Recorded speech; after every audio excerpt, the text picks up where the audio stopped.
Les deux expériences que vous pouvez proposer à vos élèves pour montrer certaines propriétés de l'air quand il est chauffé sont les deux expériences suivantes. Alors la première expérience, vous allez pouvoir la proposer sous la forme d'un défi et dire à vos élèves, voilà, avec le matériel mis à ta disposition, tu dois montrer que lorsqu'il est chauffé, l'air occupe un volume plus grand. Autrement dit, l'air se dilate en chauffant.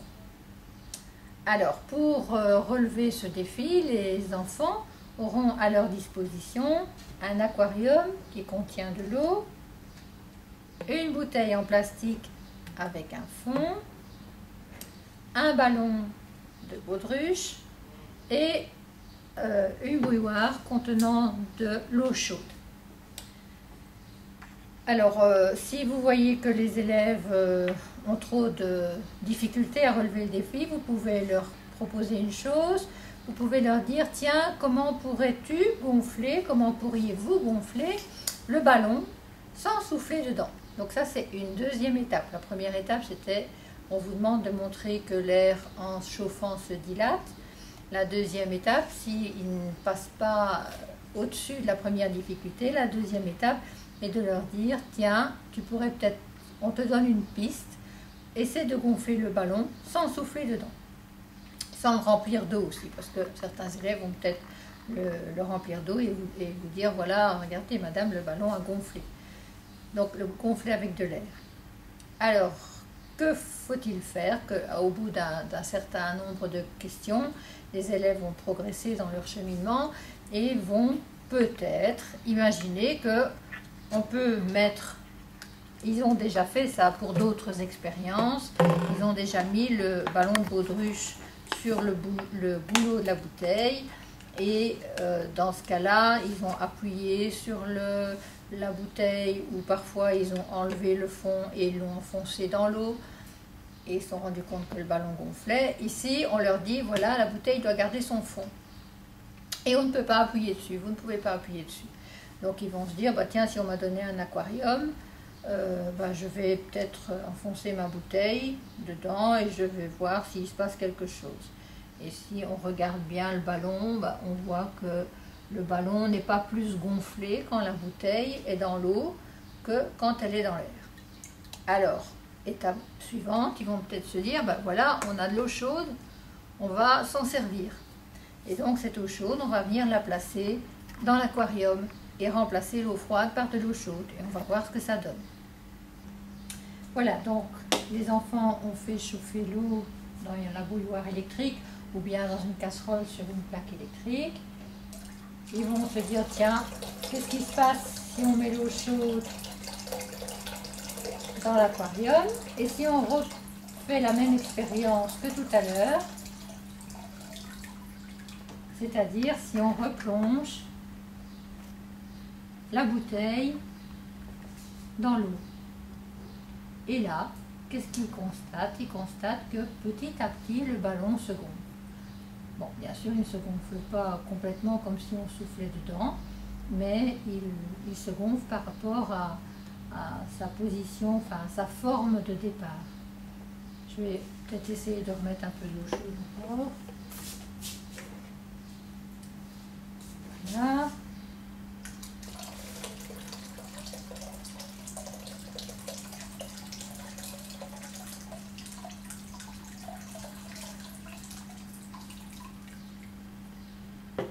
Donc on va peut-être éviter. Voilà, le ballon est bien plat. Donc on enfonce la bouteille dans l'eau et on attend un petit peu. Et qu'est-ce qu'on constate? Effectivement, petit à petit, le ballon se gonfle. Doucement.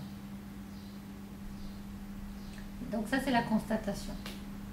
Alors, de là, il faut essayer de faire réfléchir les enfants et leur dire, tiens, effectivement, le ballon, il s'est un peu gonflé, mais qu'est-ce qui s'est passé? Qu'est-ce qui s'est passé à l'intérieur de la bouteille?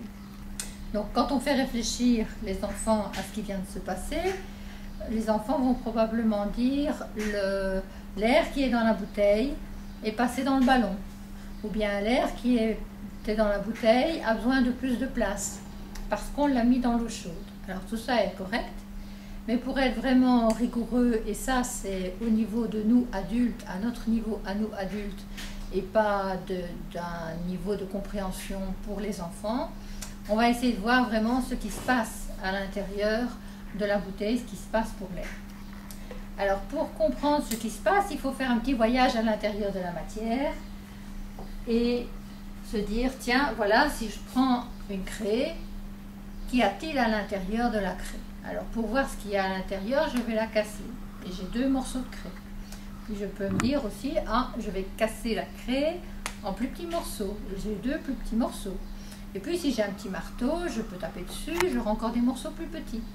Puis si mon marteau est encore plus puissant, je vais pouvoir faire des morceaux suffisamment petits que pour arriver à l'échelle de la molécule. La molécule, on peut aussi la casser. Dans les molécules, il y a des atomes. Et les atomes, on peut aussi les casser. Dans les atomes, il y a un noyau et autour de ce noyau gravitent des électrons. On va appeler tous ces éléments dont on vient de parler, que ce soit molécules, atomes, noyaux, électrons, on va les appeler particules. Comme ça, le vocabulaire sera valable dans tous les cas. En fait, on travaille au niveau des molécules ou des atomes, suivant ce qu'on veut montrer. Mais nous, on va parler d'une manière générale de particules. Bien, donc dans la matière, il y a des particules. Et ce que l'on ne voit pas, c'est que ces particules s'agitent, bougent tout le temps. C'est un mouvement qu'on ne voit absolument pas, bien évidemment, à l'œil nu. Mais ces particules s'agitent. Alors, elles s'agitent très très peu si c'est un solide, elles s'agitent davantage si c'est un liquide, et elles s'agitent encore de manière plus... Quand je dis elles s'agitent très peu, c'est autour d'une position d'équilibre. Elles bougent un petit peu plus autour de leur position d'équilibre dans les liquides, et elles bougent de manière tout à fait désordonnée dans les gaz. Bien, alors ce phénomène d'agitation, on l'appelle agitation thermique. Pourquoi thermique? Parce que thermique, ça vient d'un mot grec qui veut dire thermos, qui est thermos et qui veut dire chaleur. Hein, la bouteille thermos, c'est la bouteille que l'on utilise pour garder un liquide chaud. Bien. Alors cette agitation thermique, on l'a dit, elle se manifeste par des déplacements, l'agitation de particules. Mais les particules, en s'agitant, elles peuvent cogner les unes aux autres. Alors un corps qui est chaud va avoir des particules qui vont s'agiter beaucoup, qui vont s'agiter suivant des mouvements plus amples et avec des vitesses plus rapides, plus importantes. Un corps qui est froid va avoir des particules qui vont presque pas bouger, qui vont s'agiter beaucoup moins. Donc d'un côté on a les corps chauds pour lesquels les particules bougent beaucoup. Les corps froids, c'est des extrêmes, c'est une caricature, mais c'est pour simplifier les choses. Les corps froids dans lesquels les particules ne bougent pas. Maintenant, si on met en contact un corps chaud et un corps froid, eh bien, les chocs qui étaient importants dans le corps chaud les particules qui s'agitaient de manière importante dans le corps chaud vont pouvoir transmettre et percuter les particules qui sont dans le corps froid. Donc les particules qui sont dans le corps chaud vont se ralentir, les particules qui sont dans le corps froid vont s'accélérer. Et une fois que ça s'est passé à la frontière, à l'endroit de contact entre les deux corps, ce transfert, ces chocs vont se transmettre de proche en proche, et de plus en plus le corps chaud va se refroidir, et de plus en plus le corps froid va se réchauffer. Alors cette évolution donc du corps chaud vers du corps chaud, cette évolution, ce transfert de choc, d'énergie, on peut dire comme ça, du corps chaud vers le corps froid, c'est ce qu'on appelle le transfert de chaleur. Donc la chaleur, c'est comme si c'était une monnaie d'échange entre un corps qui est chaud dans lequel les particules s'agitent beaucoup, vers un corps qui est froid dans lequel les particules s'agitent moins. Le transfert se fait toujours du corps chaud vers le corps froid. Et si on laisse le transfert se faire suffisamment longtemps, on va arriver à ce qu'on appelle l'équilibre. C'est-à-dire le corps chaud sera moins chaud et le corps froid sera plus froid, mais seront tous les deux, alors là on peut employer un autre mot, une autre notion, seront tous les deux à la même température. Donc la chaleur, c'est une énergie qui est transférée d'un corps à un autre. La température, c'est ce qu'on connaît nous, qui est mesurée avec un thermomètre. La température permet de quantifier, donc de donner des valeurs à cette agitation. Un corps chaud aura une température plus élevée qu'un corps froid qui aura une température plus petite.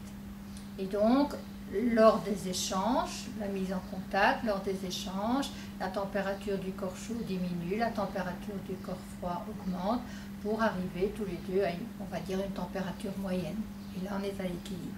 Alors, si on revient à ce qui s'est passé dans notre petite expérience avec la bouteille, l'eau était chaude, donc elle avait des particules, des molécules d'eau qui s'agitaient de manière relativement importante. L'air était à température ambiante, donc plus froid que l'eau. Quand on est venu placer la bouteille, maintenant elle n'est probablement plus aussi chaude, mais enfin le phénomène se fait encore un petit peu, mais moins bien. Quand on est venu placer la bouteille dans l'eau chaude, les molécules d'eau sont venues taper la paroi de la bouteille. Les particules dans la paroi de la bouteille se sont mises à s'agiter. Elles ont transmis une partie de l'énergie à l'air qui était dans la bouteille, qui s'est réchauffé, et de proche en proche, tout l'air dans la bouteille s'est réchauffé. Les particules, oui, se sont mises à bouger de manière plus importante, et à un moment donné, quand l'air s'est suffisamment, on dit dilaté, quand l'air s'est suffisamment dilaté, les particules sont venues taper sur le ballon et ont exercé une certaine pression, et le ballon s'est un petit peu gonflé. Alors je voudrais juste rajouter une petite remarque qui sera importante pour l'expérience qui suit. Cette remarque, c'est qu'il faut bien que les élèves prennent conscience qu'on travaille, nous on dit, à matière constante, à quantité de gaz constant. Il y a de l'air dans la bouteille, on emprisonne cet air avec le ballon.